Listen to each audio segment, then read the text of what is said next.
Selamat pagi anak-anak. Hari ini kita belajar PPKN tentang akibat tidak adanya penerapan tanggung jawab.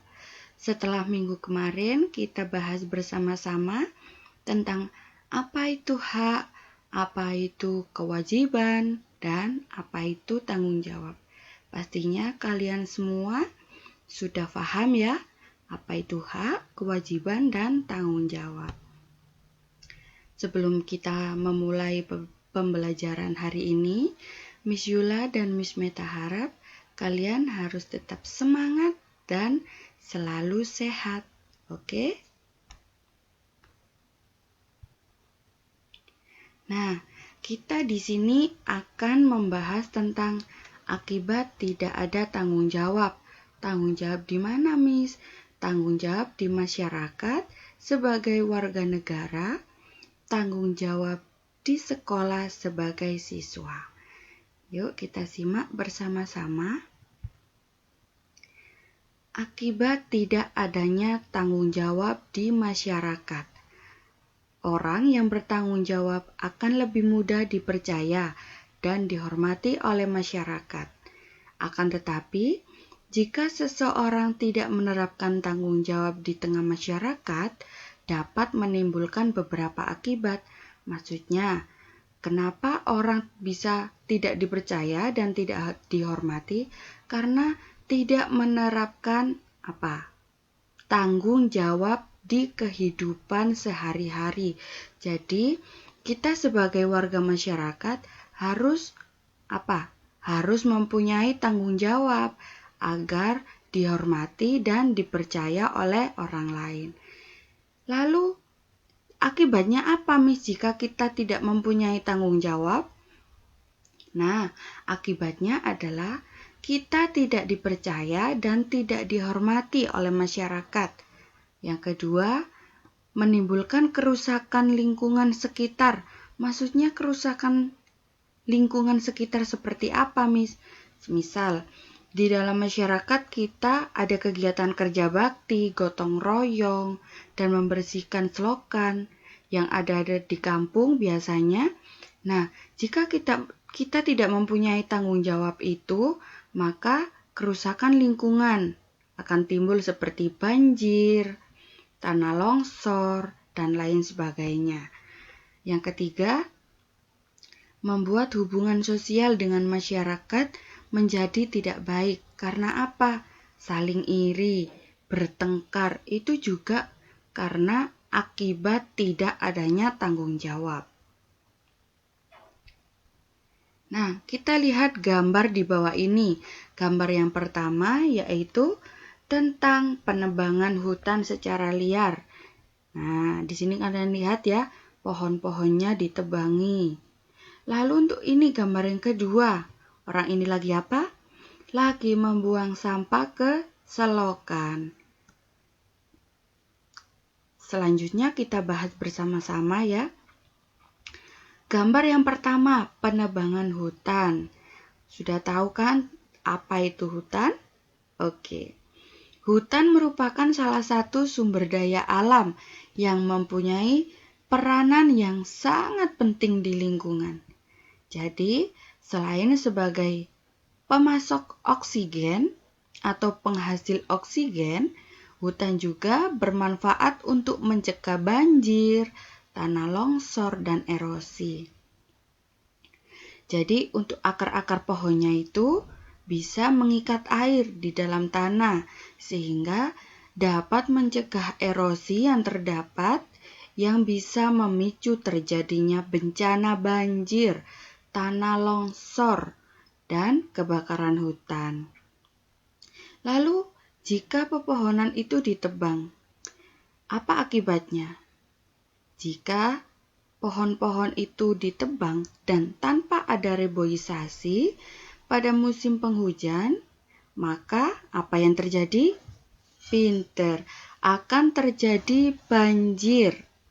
Nah, selanjutnya yaitu kita bahas gambar yang nomor 2. Orang ini lagi apa ya? Iya, membuang sampah ke selokan. Nah, selokan itu apa, Miss? Nah, kita lihat ini adalah penampakan dari selokan. Selokan itu merupakan tempat yang disediakan untuk mengalirnya air. Jika tempat mengalirnya air kok banyak sampah, Miss? Nah, akibatnya apa? Air akan mengalir dengan lancar. Betul atau tidak? Tidak dong. Jika terdapat banyak sampah seperti ini, maka airnya tidak bisa Tidak bisa mengalir. Pintar. Jadi, larangan membuang sampah di selokan harus digalakkan atau harus ditetapkan. Jika masyarakat setempat membuang sampah di selokan seperti orang ini, pada musim penghujan atau curah hujan yang tinggi dapat mengakibatkan banjir. Pintar. Karena apa? Karena sampah bisa menghambat aliran air. Oke. Kita lanjut. Kita kerjakan satu soal saja yang ada di buku paket. Kita lihat nomor 1. Pak Tono tinggal di komplek Bekasi Raya. Setiap akhir pekan, masyarakat sekitar komplek mengadakan kerja bakti bersama. Namun, Pak Tono sering sekali tidak mengikuti kerja bakti. Saat diajak untuk kerja bakti, Pak Tono beralasan sedang sibuk. Akibatnya, di depan rumah Pak Tono terlihat banyak sampah yang menyumbat aliran air. Kita jawab yang A. Apa tanggung jawab yang dimiliki Pak Tono di tengah masyarakat komplek perumahan? Tanggung jawabnya apa seharusnya? Pinter. Tanggung jawab Pak Tono adalah kerja bakti. Nah, ini nanti diisi ya. Buat persiapan PH. Oke, kita jawab yang B. Apa akibatnya jika tanggung jawab tersebut tidak dilaksanakan oleh Pak Tono? Di sini sudah ada. Akibatnya, di depan rumah Pak Tono terlihat banyak sampah yang menyumbat aliran air. Nah, akibatnya jika tanggung jawabnya tidak dilaksanakan, maka akan merusak lingkungan dan bisa menyebabkan bencana banjir. Nah, sudah tahu jawabannya ya. Kita lanjut yang C. Bagaimana seharusnya sikap masyarakat komplek terhadap sikap Pak Tono? Jelaskan. Oke, jadi semisal kita mempunyai tetangga seperti Pak Tono, apa yang harus kita lakukan? Pintar. Kita harus tetap mengajak dan mengingatkan bahwa itu merupakan salah satu tanggung jawab sebagai masyarakat komplek atau warga yang ada di komplek tersebut. Nah, karena apa? Karena kita tinggal di kompleks, jadi kita harus mematuhi aturan yang ada di komplek. Jadi kita semisal tinggal di desa, jadi kita harus tetap bertanggung jawab apa yang sudah diterapkan di desa tersebut. Oke, kita lanjut tentang akibat tidak adanya penerapan tanggung jawab di sekolah. Jadi, sebagai siswa, kita harus bersikap tanggung jawab, seperti mengumpulkan tugas tepat waktu dan mengerjakan piket kelas sesuai dengan jadwal. Tetapi, tanggung jawab di sekolah itu tidak hanya untuk siswa saja. Semisal, guru, penjaga keamanan, dan pegawai sekolah. Itu juga mempunyai tanggung jawab di sekolah. Lalu, Miss, jika tanggung jawabnya tidak diterapkan dengan baik, apa yang akan terjadi? Nah, yang akan terjadi adalah kelas menjadi kotor karena tidak adanya kesadaran untuk membersihkan kelas. Ini adalah salah satu kewajiban kita sebagai siswa harus mempunyai jadwal piket untuk membersihkan kelas. Yang kedua, mendapat teguran dari guru karena tidak mengumpulkan tugas tepat waktu. Ayo, di sini siapa yang sering dapat teguran dari Bapak Ibu guru? Nah, itu jika kalian mendapat teguran, kalian tidak bertanggung jawab. Jadi kalau kalian bertanggung jawab, tidak mungkin kan akan mendapatkan teguran oleh Bapak Ibu guru. Oke. Yang ketiga, dijauhi dan tidak dihormati oleh teman. Karena apa? Karena kita tidak bertanggung jawab. Akibatnya, teman-teman tidak percaya dengan kita. Maka kita tidak dihormati dan kita akan dijauhi. Dengan itu, kita harus tetap apa? Kita harus tetap tanggung jawab dengan apa yang seharusnya kita lakukan. Nah, kita lanjut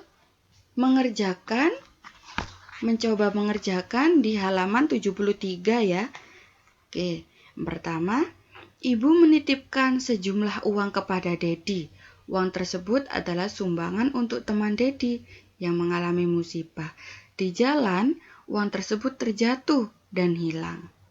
Yang A, apakah Dedi sudah melaksanakan tanggung jawab yang diberikan oleh Ibu untuk memberikan uang sumbangan kepada teman yang mengalami musibah? Belum. Oke. Jawabannya adalah belum. Mengapa demikian? Karena uang tersebut terjatuh dan hilang. Kita jawab yang B. Jika kamu menjadi Dedi, tanggung jawab apa yang sebaiknya Dedi lakukan saat uang tersebut hilang? Kita semisal menjadi Dedi, harus mencari uang tersebut sampai ketemu. Jika uang tersebut tidak ketemu, kita harus jujur kepada ibu kita, karena uang itu terjatuh dan hilang. Dan tidak lupa kita harus tetap meminta maaf, karena kita tidak bisa memberikan uang tersebut. Oke, sudah tahu jawabannya? Yang C, Dedi tidak jujur kepada ibu. Ibu tidak tahu jika uangnya terjatuh dan hilang. Akibatnya apa yang ditimbulkan dari sikap Dedi tersebut?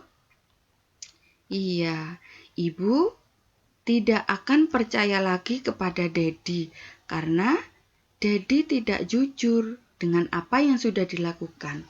Berarti otomatis Dedi tidak bertanggung jawab karena Dedi tidak jujur terhadap ibunya. Oke, kita jawab nomor 2. Sekolah Lani melaksanakan upacara bendera setiap hari Senin. Cuaca pagi sangat terik atau panas. Lani pura-pura sakit agar tidak mengikuti upacara. Sikap Lani boleh nggak kita tiru? Tentunya tidak boleh dong. Iya. Yang B, apakah Lani sudah melaksanakan tanggung jawab? Pasti belum. Karena apa? Lani berpura-pura sakit agar tidak mengikuti upacara bendera. Karena upacara bendera juga merupakan kewajiban siswa dan kewajiban kita sebagai warga Indonesia. Menurutmu, apakah pura-pura sakit agar tidak mengikuti upacara merupakan penerapan hak yang tepat? Tentu tidak dong. Mengapa demikian? Karena hak kita apa? Mengikuti kegiatan upacara bendera karena itu merupakan hak dan kewajiban kita sebagai siswa. Good job. Oke, yang terakhir, tanggung jawab sebagai siswa dan warga negara.